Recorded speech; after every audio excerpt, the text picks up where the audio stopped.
All right, so I wanted to kind of show what I do here. I cut up a red potato and I cut up a whole onion.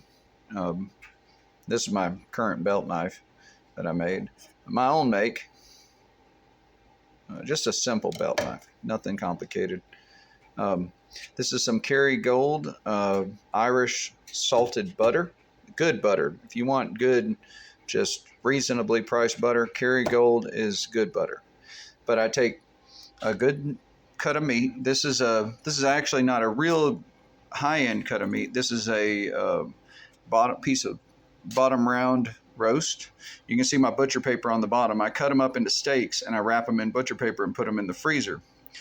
The steak is better, the meat is better when it's in butcher paper. If you put it in a Ziploc bag, what happens is the Ziploc bag retains all the moisture. It seems slightly tougher. If you put it in paper and you freeze it, it dries it out, and it's almost like you're aging it with the paper. The meat comes out more tender, and it cooks better, and it's not as soupy looking when you, I don't know how else to explain it. But in any case, one red potato, one white sweet onion is cut up in here, and you can see I've got a pat of butter there. I salt and peppered the steak, and I have a pat of butter on each side of it. And all I'm going to do, and I already did it, and then I thought, you know, I ought to film this, is I'm going to take this and go over like this. Actually, I'm going to take this one, come over like this, and I'm going to take this one here and go around it. And then I'm going to roll these edges up, and I'll bring you back here in a second to show you that. So this is what it looks like once I've rolled it up. You can see it's a package. It's sealed. I don't have any little holes made in it. I use the heavy duty Reynolds wrap. This is the thicker stuff. It's a lot heavier. And but when I take this, and what I'll do is I'll take this and I'll go over here to the wood stove, and you can see I've got my big skillet here. And all I'm going to do, I'm going to set this down somewhere. I'm going to take this, and that lid's just to hold the heat in. We're going to treat this like a Dutch oven. So we're going to put that in there. We're going to make sure we push it down. That butter will melt and it'll settle down a little bit.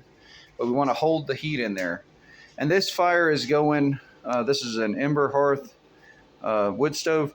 This fire is going with, here, I'll just show you. It's got some oak on it.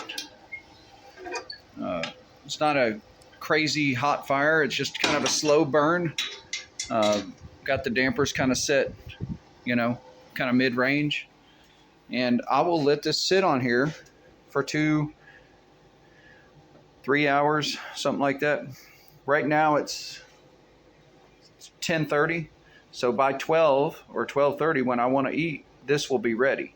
And what I'll do is I'll come in here in about an hour, and you'll see juices and steam on the inside, because it'll leak out of this aluminum foil.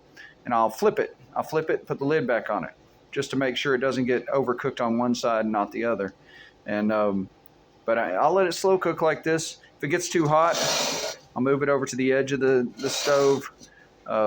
But it won't get too hot. The cast iron kind of gives it that insulating. It's got a 1/4-inch steel plate on top of this wood stove, and then the cast iron, and then the aluminum also kind of insulates it. But I'll bring you back and show you what it looks like when I open it. All right. Now I've been outside I'm working on the flatbed on the Chevy. But now you see how this is all fogged up. That's the steam from the potatoes and the onions and the meat and everything. And it's about time to turn it over. It is just about 12. I'm going to let it have about another 30 minutes. But what I'm going to do is I'm going to set this to the side, flip this over. See that? See all the meat juice? And then I'm going to put the lid back on it. And I'm going to let it cook. And you guys can't smell it, but it smells like really good pot roast right now. It's what that smells like. It smells like a really good pot roast. And here in about another 20-30 minutes, I'm going to take it out. And it'll have been in there about 2.5 hours. All right, so I just took this off of the wood stove after, let's see, it's 12:30 now. So whatever time I started, about 2.5-3 hours. And that's And now this is hot, so you got to be aware. Oh, stuck at the bottom. But let's see if we can. I get a fork.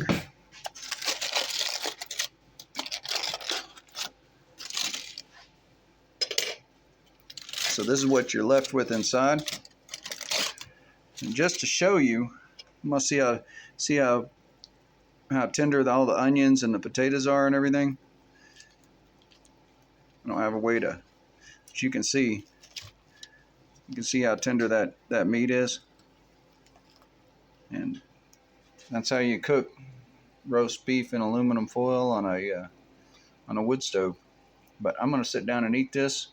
And what goes good with it is ketchup or some Lee and Perrins or a little bit of soy sauce. Y'all have a nice day. So I was going to be the end of the video, and then I got to thinking, you know, there's not a lot that you can take and cut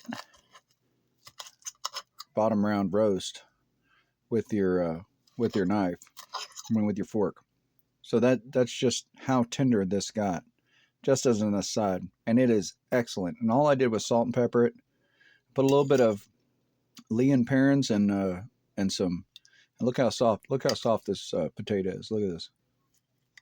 That's how soft that potato is. But anyway, y'all should try slow cooking on a wood stove or anything. You can do it in an oven. You'd have to be real slow in an oven or on a stovetop. But anyway, y'all have a nice day.